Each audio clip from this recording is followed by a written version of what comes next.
This man has more projects than he has fantasy football leagues. He is the star of I Hate Kids in select theaters and on demand today, as well as I'm Sorry, Season 2, which began premiering earlier this month and airs every single Wednesday at 10 Eastern on True TV. Good to see you, Tom Everett Scott. It's good to see you too, Rich. So now you and Chris Brockman, my compadre across the way over there, have a lot in common. Handsome. Well, that's... Super handsome. Yes. Super handsome. Tall, athletic. No, let me handle this, Oh, Chris. sorry. You went to Syracuse, correct? Yes. What year did you graduate? 92. Chris? 2002. Okay, so that's way off. Yeah. So you can't have any on-campus stories from that sort of day. Okay.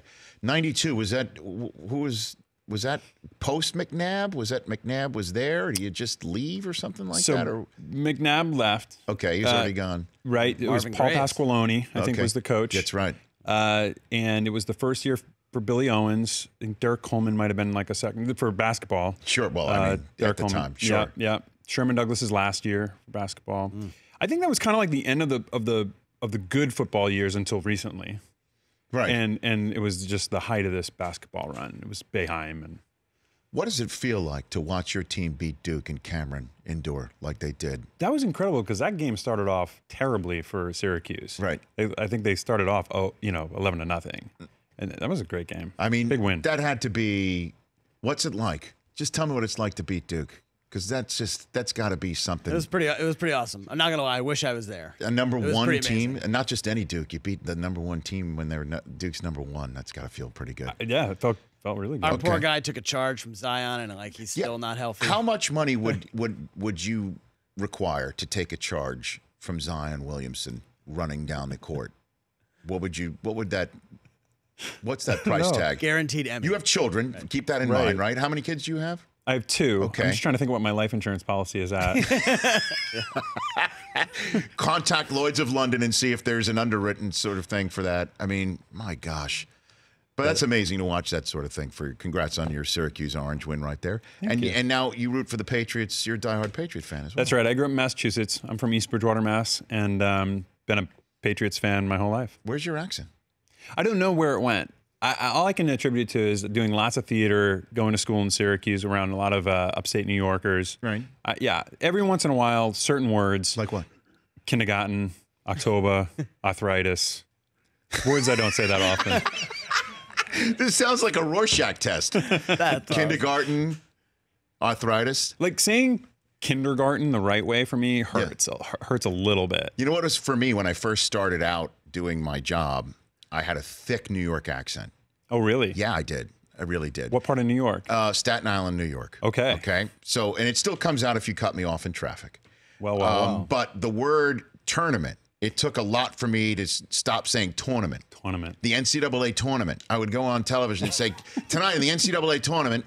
And it's just like, people are like, so I had to literally write down the word and I would spell it TURN-ament. Turn. So I could just say tournament, and I still have that as a mental exercise. Yeah, it comes out. Yeah, people will point it out on set. They'll be like, you just said that word so strange. And I'm like, oh no, I got to work on that. It was funny. Didn't we have, when Matt Damon was on, he said chicken palm. Oh, and it slipped out when he was just talking. It slipped out. So palm. Yeah. Palm it just slipped out. It sounded just like it. I've ordered a few chicken palms. Chicken palms.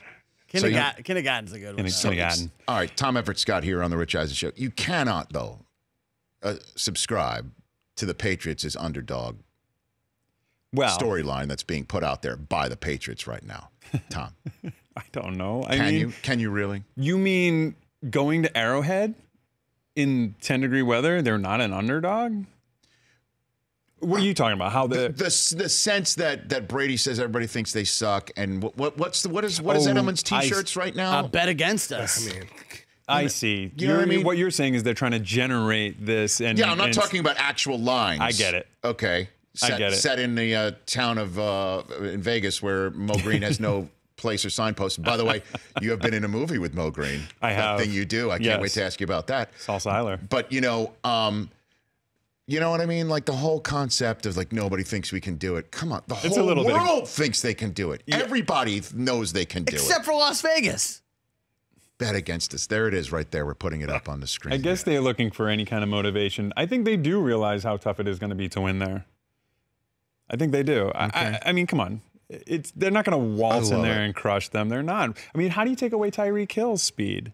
It's pretty tough. See, now I think you're being a very sensible New England's fan. Trying. So you don't have that New England. So you're such a nice guy, Tom, that you don't have that New England sense of that you're not happy unless you're unhappy as a sports fan. You don't have that. Gosh, I mean, are you well adjusted? Are you well adjusted, Tom? I might be, but I always thought that was the Eagles brand, isn't it? Like Eagles fans are the. Yeah, but I've always heard that Massachusetts fans are really annoying when they win. You're not one of them to the point where you could sit here and say, you know what I hear about? You are the most annoying winner, Chris. You are the most. What does that mean? Yeah. Did I stutter? Have I been in here bragging for the last 4 years that we've been on the show? No. Dude, on Twitter, when the Patriots won, you were impossible. Impossible. Because everyone said they couldn't do it. And by the way, they were down 28-3. Need I remind you? Well, that was years ago. That was absolutely years ago. Do you understand where we're putting down right here? I'm picking it up. So you don't have that gene in you. You don't have that. When did you become so well adjusted? I don't know. I think if you catch me at the right moment, I'll probably disappoint you. Okay. Tom Everett Scott here on the Rich Eisen Show. How many fantasy football leagues were you in? Okay, this year I was in 5 because I dropped one. Come on. So I was in 6 last year, and I made the playoffs in 4 of them. The one that I did not make the playoffs in. You wanted to win. Right? I really wanted to win so badly. What league is that? It's the one with my college friends. Is the one we've talked about on the show before. It's 24 rounds of the draft. You are the same people. Syracuse, New England, and this idiot has a draft that goes on for 8 hours. It takes about 8 hours. 24 rounds, So Tom? when you invest that much time, Yes, that's what I'm saying. I mean, you have to have stamina. That's why I lost. I didn't have stamina during the draft. You cramped up around week 9? That's right. 24 rounds? Yeah. How many roster spots? Are you going down to practice squatters by the end? How many teams? There's no one left on the waiver wire. It's completely, It's a carcass. Pick decimated, clean. totally. So you start 2 quarterbacks, 3 running backs, 4 wide receivers, tight end, kicker, and then it has this huge bench. It's so stupid. But it's the one you want to win. The one I want to And you lost it. I lost. I think I came in last. Oh, no. Yeah. What's your team name? What's your favorite team name that you were all year long? Oh, my team name in that is Electric Boogaloo. Okay. Because it's my second time in the league. I dropped out at one point and then came back, so it was the sequel. Okay. So that out of all the sequels, you chose Electric Boogaloo. Breaking 2, Electric Boogaloo? That's like one of the greatest sequel names there is. And radio audience, you should have just seen how Tom just gave me the look of like, what's my malfunction?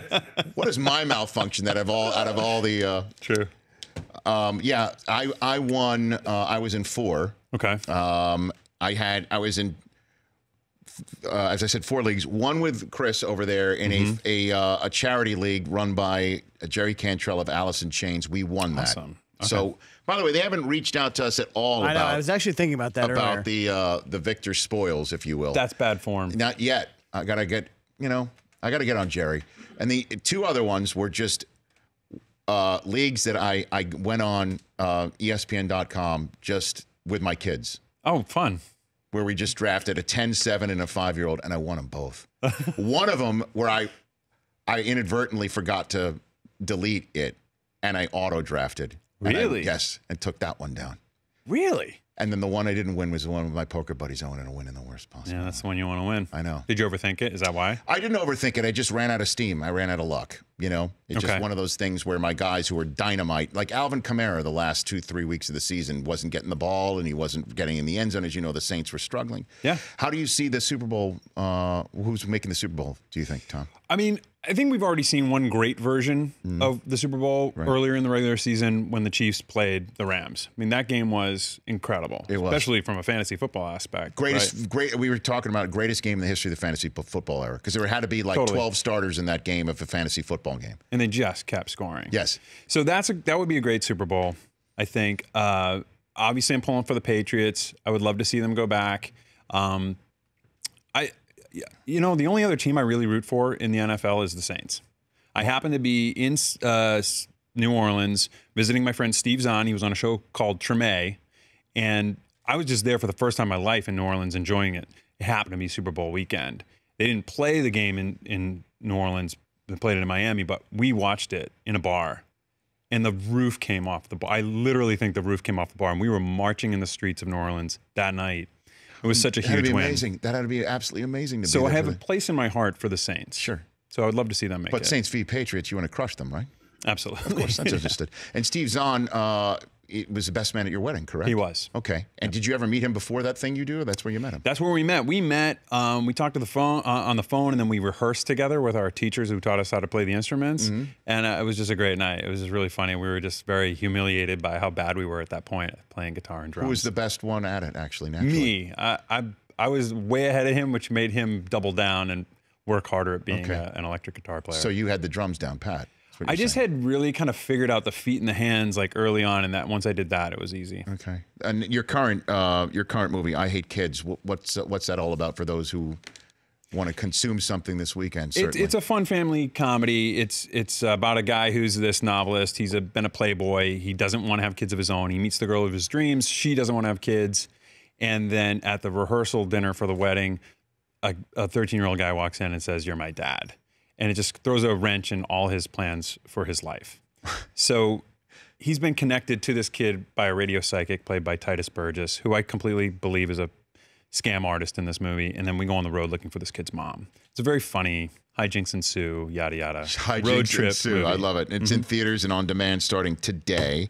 And we've got Andrea Savage coming in hour number 3. What timing? And it's a trifecta of I'm Sorry. Now, in terms of all the acting and that you have done professionally and have been around so-called non-pros who show up on your set, where was I in the world of the non-pros?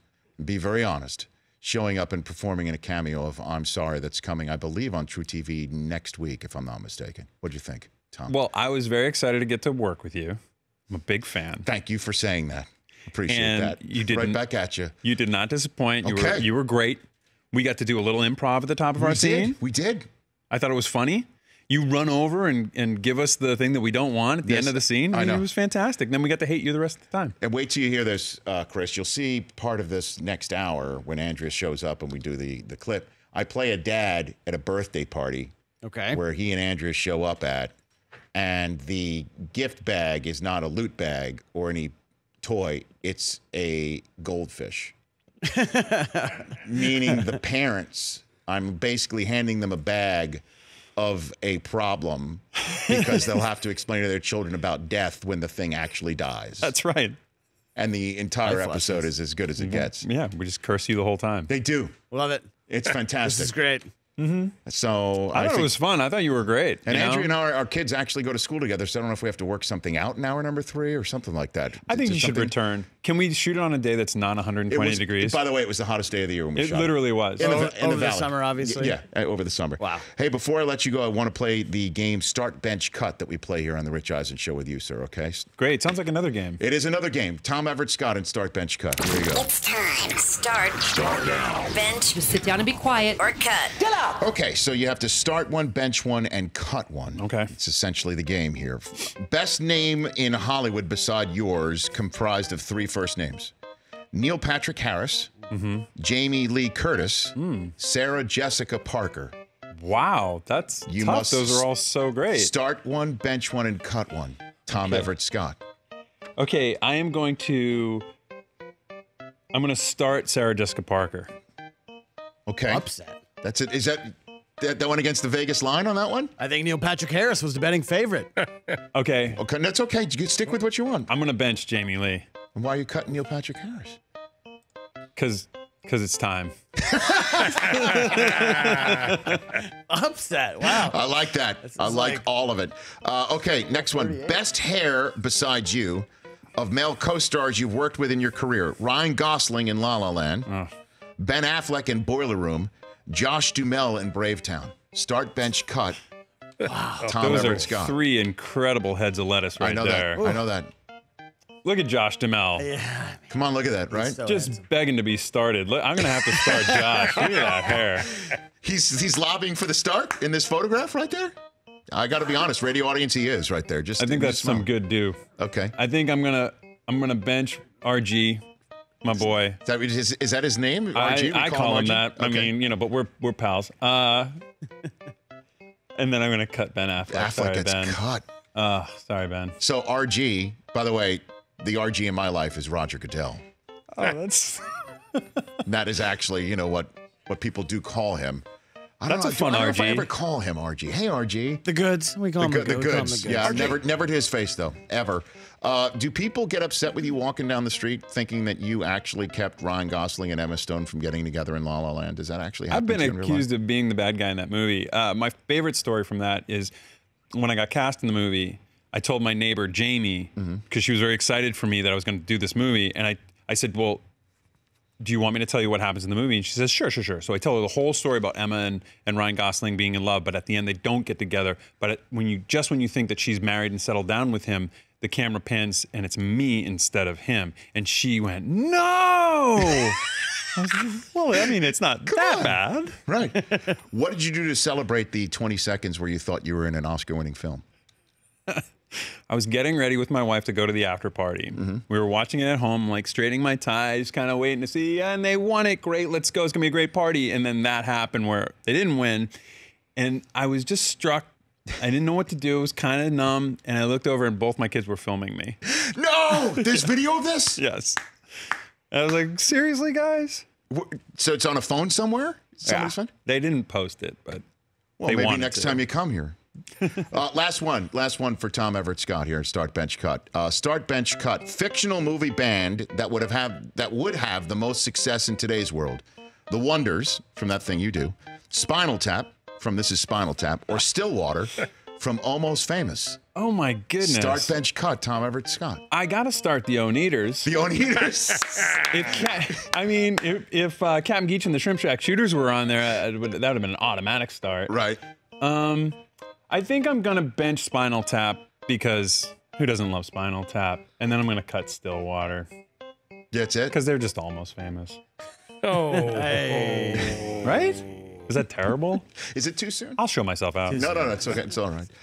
Hey, man, always love having you on. Come back anytime you wish. Thank you. Please, Love to be here. Please, congrats Thank you. on all your success. Thank I you Hate very much. Kids in theaters and on demand today. And also I'm Sorry, which is just as hilarious as it gets, man. Thanks. Congrats on being on that. And Thank you. Good luck to your Pats. Have fun in Atlanta. And thanks for bringing 9 keep lifesavers those. out of the green room and You keep dropping those. them I'll on get the some desk. on the way out. Yeah. There's about 9,000 of them Hey, left. one in our for green every room. Tom Brady Super Bowl appearance. Wow.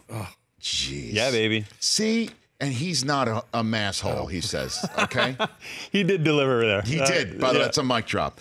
Tom E. Scott on Twitter and the Tom Everett Scott on Instagram, correct? Yep. Thank okay. you. 844-204-RICH. We'll take your phone calls when we come back. The Rich Eisen Show, weekdays at noon Eastern on Audience.